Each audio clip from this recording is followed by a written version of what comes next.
Hello and welcome to the Webcast for Tuesday, December 31st. I'm South Ops meteorologist Jonathan O'Brien.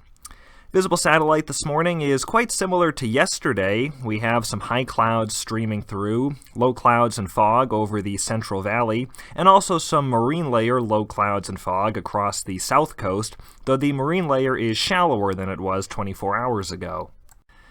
Taking a look at the 24-hour RH change shows some big downward trends in a lot of the foothills and mountains. Yesterday we had very dry air up above about 5,000 feet, and that has worked its way lower today with the biggest downward RH trends observed between about 1,500 and 4,000 feet. Nonetheless, the presence of a marine layer and the lack of drying near the coast in the lower elevations is a dead giveaway that the offshore wind event that's been talked about for this week is really a non-wind event. In fact, there are hardly any stations showing wind gusts at or above 20 miles per hour in Southern California.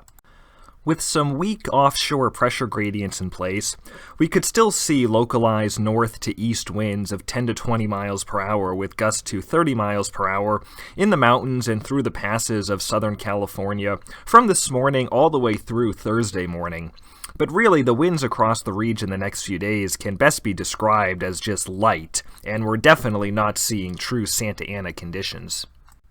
Temperatures today will warm slightly over yesterday, with likely some more low 70s showing up across Southern California. Looking through the next several days, a building ridge of high pressure will lead to a continued warming trend through Thursday.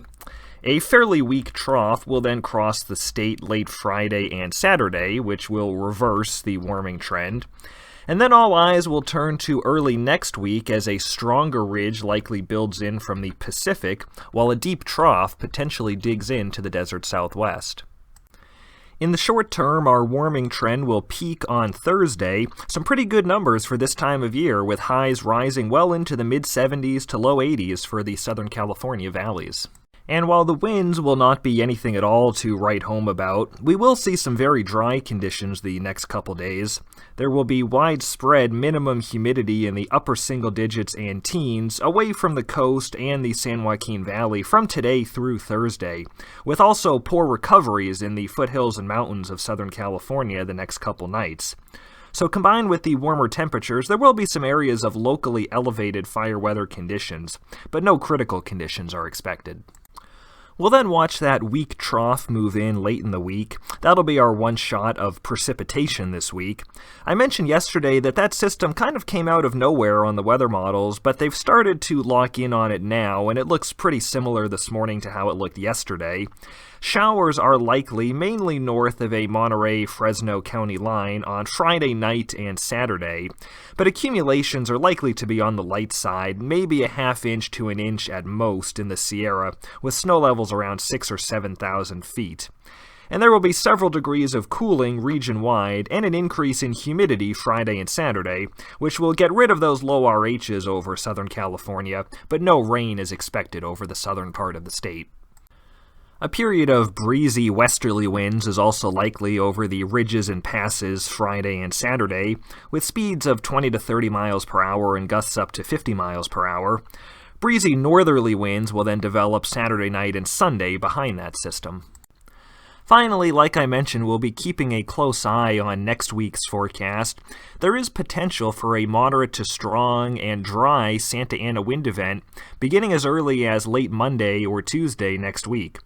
Weather models have been in pretty good agreement on that for the past day or so now, but given it's still over a week away, it is still highly uncertain. This is a wind gust forecast from the most recent run of one of the main weather models that we look at, and this would be a particularly high-end outcome of very strong and widespread Santa Ana winds. But again, it's just way too early to lock in on that outcome with any degree of confidence, so we'll just continue to watch as it gets closer. In the meantime, the potential for large fire will be low, at least through this weekend, due to the lack of wind. Localized elevated conditions are likely over the most wind-prone corridors of Southern California the next couple days, but critical conditions are not expected. Expect light initial attack activity. Dead fuel moistures, and especially the fine dead fuel moisture, will lower substantially away from the San Joaquin Valley through Thursday, thanks to that very dry air. Then it will level out towards the end of this week. Large fire potential may become high over Southern California early to mid next week if that strong Santa Ana event develops, but again, we have a lot of waiting and seeing to do on that. That's it for today's webcast. Thanks for joining us. We wish you a safe and happy New Year's Eve, and our next webcast will be on Wednesday, January 1st, 2025.